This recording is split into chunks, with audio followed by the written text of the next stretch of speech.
Hi, I'm here with Russ Brennan, PR Supervisor. You're a supervisor. PR Supervisor with Kawasaki Motors. We have the 2009 KLX450. Okay, well, could you give us an overview of the model, please? Well, those of you who are familiar with our KX450R motocross bike, be familiar with the KLX450R too. Really what we've done is incorporated a lot of that technology into this off-road bike, including the engine, tuned a little bit differently, obviously, for off-road. The chassis, very similar to the KX450. F chassis, again with a few modifications for the off-road rider, but it's basically that platform. It's a race-proven platform that we've gone ahead and incorporated for off-road use. It has all the off-road features that some people are looking for. Of course, a quiet muffler, very important for riding off-road, keeping those riding areas open. Full instrumentation, which offers dual trips, odometer, speedometer, all here really easily visible for the rider. And of course, off-road light, both front and rear. Larger capacity fuel tank. Again, like I said, the engine's tuned a little bit differently. It does have a backup kickstarter, but one of the most important features is this magic button right here, electric start. Yes, we've tested the '08 model. It absolutely has a good working electric start, and it also has the backup if you need a kickstarter, which is the only way to go. I can vouch for the exhaust. It's one of the quietest off-road bikes of any displacement size you're going to find anywhere. It is the quietest out there.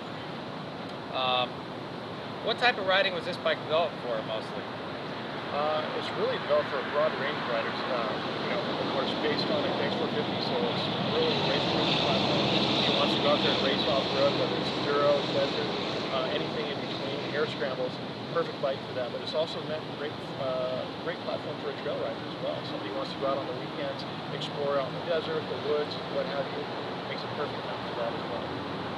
Okay, so I know we have a 450 class machine with good low end, mid-range, very quiet, as I can attest to. We have tested this model. We have a liquid-cooled, state-of-the-art.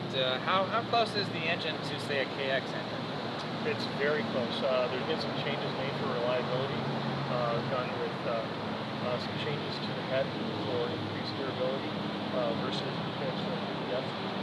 For that off-road use, a rider who's going to be riding a lot of miles.